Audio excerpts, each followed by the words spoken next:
Good morning. It's May the 5th, the day we all pretend to be Mexicans.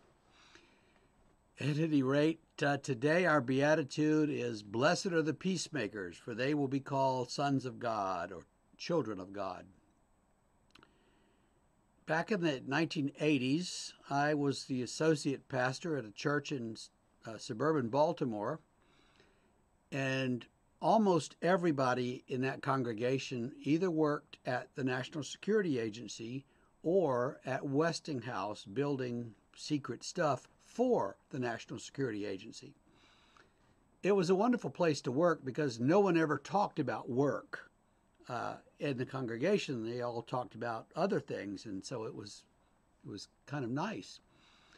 But when we did talk about things like the peacemaking commitment that congregations were urged to adopt, they would get kind of skittish. They were afraid that if they adopted it, that someone would come along later, reinterpret what it meant, and that they would then be in violation of whatever they had signed working for the Defense Department. And so they were very hesitant. It had 6 or 7 bullet points, and they could agree with all of them except the one that spoke directly to armaments and nuclear weapons and that sort of thing. And there were some in the community who believed that their work actually was peacemaking, even though it was preparing for war or maintaining the weapons of war up in Aberdeen. And so, if you did those kinds of things, then the enemy would not attack us, and so we would be at peace. Well, the absence of conflict is a long way away from peace. We can live in relative peace with our neighbor, to whom we never talk or with whom we never have any positive relationship, but that's not really peace. That's just the absence of open conflict. And, that's no good. Jesus says, Blessed are the peacemakers. So we're going to go out there and make peace. We're going to be the ones to approach other people and say, hey, what can we do to bury the hatchet here? How can we make this all work better? And when we do that, and do it sometimes even publicly, then we are fulfilling his call to be peacemakers. I served in a congregation once that had many years before started a new church on the other side of the river. That church had called a pastor who had overseen its growth, and it had become a huge church. So there was a little jealousy. How come they're big and we're not as big?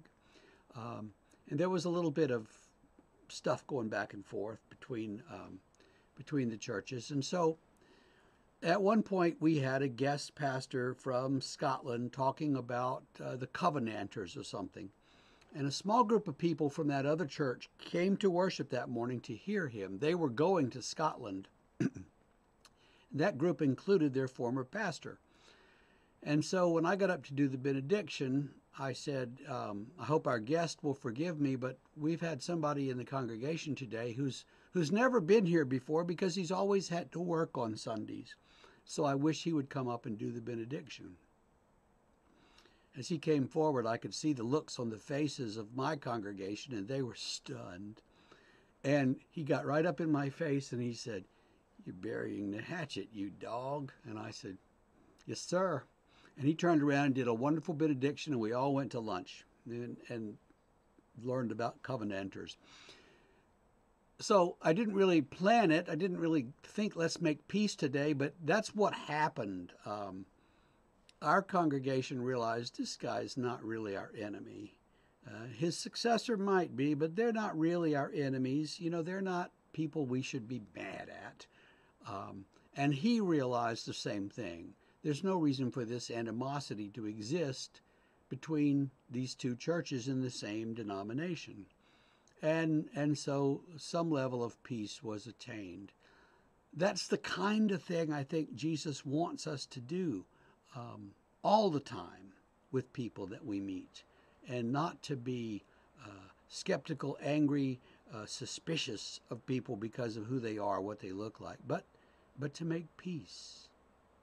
So I wish for you a peaceful day, and we will see you tomorrow.